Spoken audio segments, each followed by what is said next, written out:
আজকে দুটো টপিকে আমার জন্য অ্যাসাইন করা হয়েছে বা প্ল্যান করেছি কথা বলবো। একটু হচ্ছে learning English the easy way. বাংলাদেশে আমার মনে হয় এমন কোনো ইংলিশ টিচার নেই যারা ইংরেজি শেখান এবং তারা বলেন না যে আমি সবচেয়ে সহজে ইংরেজি শেখাই, আমি সবচেয়ে ভালো করে শেখাই। এটা একটা কমন জার্গন, সব টিচারই এই কথাটা বলে থাকেন। এখন সহজ কোনটা সেটা ডিপেন্ড করেছে লার্নাররা কতটুকু শিখতে পারলো। কারণ সব there are two types of methodology. One is called teaching methodology, one is called learning methodology. আমি অনেক ভালো শেখালাম, অনেক ভালো পড়ালাম, অনেক ম্যাটেরিয়াল দিলাম, অনেক প্র্যাকটিস করলাম, দিন শেষে জিজ্ঞেস করলাম আপনি কি শিখেছেন, বললেন যে তেমন কিছু বলতে পারছি না বা আমি সেটা কাজে লাগাতে পারছি না, সেই যে নলেজ গেইন করেছি তাহলে সেটা ইজি হলেই কি আর ডিফিকাল্ট হলেই কি। তো আমরা শুরু করছি। আমরা ইংরেজি কেন শিখবো? ইংরেজি শেখার জন্য একটা গোল থাকতে লাগবে।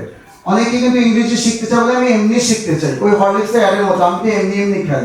এমনি এমনি যাদের টার্গেট তাদের ইংরেজি শেখা হবে না। আই রিপিট, যাদের এমনি এমনি টার্গেট, কোনো দরকার নেই এমনি ইংরেজি শিখতে চাই, তাদের ইংরেজি শেখা হবে না। তাহলে you have to have ESP. ESP আমাদের ল্যাঙ্গুয়েজের টার্ম, আমরা বলি ইংলিশ ফর স্পেসিফিক পারপাস। অর্থাৎ আমি কোন উদ্দেশ্যে ইংরেজি শিখবো? আমি কি বিদেশ যেতে চাই, সেখানে ওয়ার্কিং ভিসায় কাজ করবো এই জন্য ইংরেজি শিখতে চাই, নাকি আমি দেশের বাইরে আইএলটিএস করে ইংল্যান্ড, আমেরিকা, কানাডা, অস্ট্রেলিয়া দেশের উন্নত দেশগুলোতে ইউনিভার্সিটিতে পড়তে যেতে চাই, নাকি মাল্টি ন্যাশনাল কোম্পানিতে জব করতে চাই, অথবা বাংলাদেশে আমি একজন বিসিএস ক্যাডার হতে চাই, অথবা আমি একজন ভালো ইংলিশ টিচার হতে চাই। এক একটার গোল কিন্তু এক এক রকম। এই জন্য আপনাকে টার্গেট ফিক্স আপ করতে হবে। যেমন আমরা বলেছি গ্লোবাল ল্যাঙ্গুয়েজ ফর কমিউনিকেশন। পৃথিবীতে অনেক ভাষা আছে। একবার আমি ক্লাসে জিজ্ঞেস করছিলাম, এখানেও একটু জিজ্ঞাসা করি দেখি কেউ পারে কিনা, সেটা হচ্ছে আচ্ছা আমরা কোন ভাষায় কথা বলি বাংলাদেশের মানুষ? বাংলা ভাষা। আচ্ছা বাংলা কি আন্তর্জাতিক ভাষা? না, ওই যে একজন না বলছে অলরেডি বাংলা নাকি আন্তর্জাতিক ভাষা না। তাহলে বাংলার অবস্থান চতুর্থ, পঞ্চম, ষষ্ঠ হলো কি করে? তাহলে বাংলা যে আন্তর্জাতিক ভাষা এটাও আমরা জানি না, নিজের ভাষাকে মনে করছি যে কোনো অন্যরকম কোনো এলিয়েন কিছু। ইংরেজিও আন্তর্জাতিক ভাষা, বাংলাও আন্তর্জাতিক ভাষা, তবে ইংরেজি ভাষা সহজ এবং বেশি দেশের মানুষ কথা বলে, এই কারণে এটা অনেক বেশি জনপ্রিয় একটি ভাষা এবং এই ভাষাটা যদি পৃথিবীর যে কোনো দেশে গিয়ে কমিউনিকেশন করা যায়। দ্যাটস ওয়াই আমরা এখানে লিখেছি যে ল্যাঙ্গুয়েজ ফর গ্লোবাল কমিউনিকেশন। শুধু বাংলাদেশেই না, পৃথিবীর যে কোনো দেশে গেলে ইভেন নন নেটিভ কান্ট্রিতেও ইংরেজি চলে। এরপর আমরা বলেছি যে access to global education and business opportunities. এখানে যারা বসেছেন অনেকে এন্টারপ্রেনার্স আছেন, অনেকে স্টুডেন্ট আছেন, অনেকে চাকরি করছেন কিন্তু করেও স্যাটিসফাইড না, আরো বেটার চাকরি করার জন্য, বেশি আর্ন করার জন্য কাজ করছেন। তাহলেও তো ইংরেজি লাগবে। আমি কিন্তু আগে টার্গেট সেট আপ করতেছি কেন ইংরেজি শিখবো। তাহলে একটা বললাম বিজনেস কমিউনিকেশনের জন্য, গ্লোবাল কমিউনিকেশন, বিজনেস কমিউনিকেশন। আরেকটা হচ্ছে যে আমরা আজকাল তো সবার হাতে এখন সুযোগ পেলে আমরা ফোন হাতে দেবো, ইন্টারনেট কমিউনিকেশন। আমরা দেখেছি যারাই আমরা সোশ্যাল মিডিয়া ইউজ করি, যারা ইংরেজি ভালো জানে তারা কিন্তু সেই সোশ্যাল মিডিয়ার অ্যাপস গুলো থেকে, সেটা হোক ফেসবুক, ইনস্টাগ্রাম, স্ন্যাপচ্যাট, লিঙ্কডইন, যেগুলোই হোক সেগুলো থেকে সে বেশি শিখতে পারে, কারণ সবগুলো কিন্তু ইংরেজিতেই লেখা থাকে। ইনস্ট্রাকশনস আর অলসো গিভেন ইন ইংলিশ। আর আরেকটা বিষয় সেটা হচ্ছে ইংলিশ আপনাকে কনফিডেন্সকে অনেক বাড়িয়ে দেয়। আমার কাছে মনে হয় যারা বাসায় থাকেন, এলাকার মধ্যে কোনো একজন ব্যক্তি যদি ইংরেজিতে ভালো কথা বলতে পারে, তখন আমরা আরেকজনের সাথে কানাঘুষা করে বলি এই যে দেখ উনি না ইংরেজিতে কথা বলতে পারে। এর জন্য তার সম্মান কিন্তু সোশ্যাল স্ট্যাটাসও কিন্তু বেড়ে যায়। অনেক কিছু জানা লাগে না, শুধু ইংরেজি জানে এই জন্য তার স্ট্যাটাস বেড়ে যাচ্ছে। সামাজিকভাবে তাকে বিভিন্ন প্রোগ্রামে দাওয়াত দেয়, তাকে সালাম দেয় ইংরেজি জানার জন্য। সো আমার মনে হয় আমরা কিছুটা টার্গেট সেট আপ করতে পেরেছি, why we should learn English. এবার আমরা জানবো হচ্ছে কি কি জিনিস আমরা ইংরেজি শেখার জন্য শিখবো।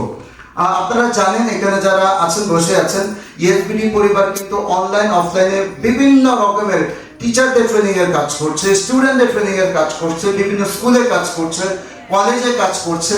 তো আমি যেহেতু আমার বেসিক আইডেন্টিটি, যেহেতু আমি একজন টিচার, সেখানে ক্লাসে কথা বলতে হয়, প্যারেন্টসদের সাথে কথা বলতে হয়, অন্যান্য টিচারদের সাথে কথা বলতে হয়। প্যারেন্টসদের একটা আবদার থাকে, সেটা হচ্ছে যে স্যার ও কিন্তু কিচ্ছু পারে না, ওকে এবিসিডি থেকে শুরু করবেন।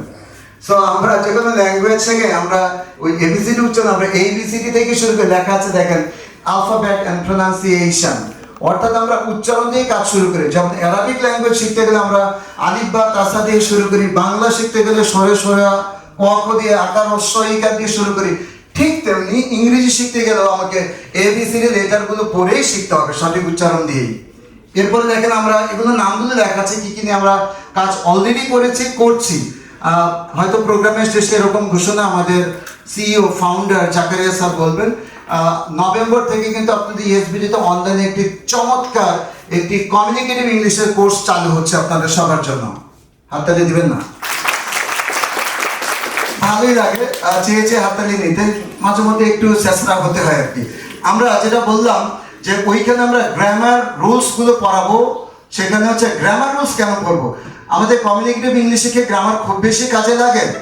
লাগে না, আবার লাগে। কারণ হচ্ছে আপনি যখন জব ইন্টারভিউ দিতে যাবেন, একটু আগে বিসিএস পরীক্ষার কথা বললাম, ব্যাংকার্স রিক্রুটমেন্ট টেস্টের কথা বলি, সরকারি বেসরকারি বিভিন্ন চাকরিতে, ইভেন ব্রিটিশ কাউন্সিলে বিভিন্ন ধরনের ইংলিশ টেস্ট আছে। আপনারা শুধু নাম জানেন IELTS, এটা ছাড়াও আরো 10-15 রকমের পরীক্ষা আছে যেগুলোতে সরাসরি গ্রামার টেস্ট নেওয়া হয়। You have to learn grammar to sharpen your English, to speak not only fluently but also correctly, right?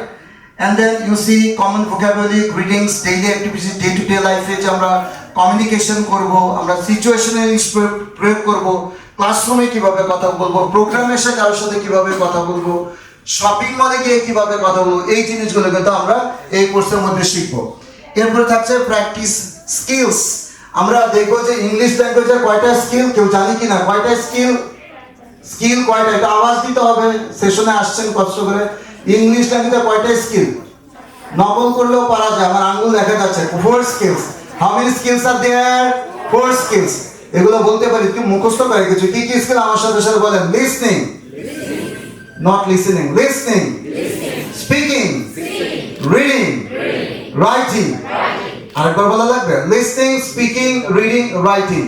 So what do you mean by listening? আমি জানি আজকের সেশনে যারা বসে আছেন কিছু কিছু মানুষ কিন্তু লিসনিং করছেন না, they are hearing. So listening means what? আপনি যখন কোনো ইংরেজি শুনবেন বা কোনো কথা শুনবেন এবং বুঝবেন, this is called listening. So for example, আমরা দেখেছি অডিটোরিয়ামে বসে যে কয়েকজনের ফোন বাজতেছে, ট্রিন ট্রিন, এটা আমাদের কানে আসতেছে, আমরা ওইটাতে ফোকাস করছি না, এটাকে বলা হচ্ছে হিয়ারিং। আর যারা কথা মনোযোগ দিয়ে শুনছে, এটা হচ্ছে লিসনিং। এন্ড দেন লিসনিং বা স্পিকিং। স্পিকিং মানে কয়েকটা সেন্টেন্স মুখস্থ করে 2 লাইন বলাকে স্পিকিং বলে না। How are you? Fine, thank you. What are you? I am fine. What are you doing right now? এরকম 2-4টা সেন্টেন্স বলতে পারাকে স্পিকিং বলে না। Speaking means in any situation with anybody you can speak fluently. আবার fluently বললেও problem, অনেকে ভাবে যে আমাকে অনেক স্পিডে ইংলিশ বলতে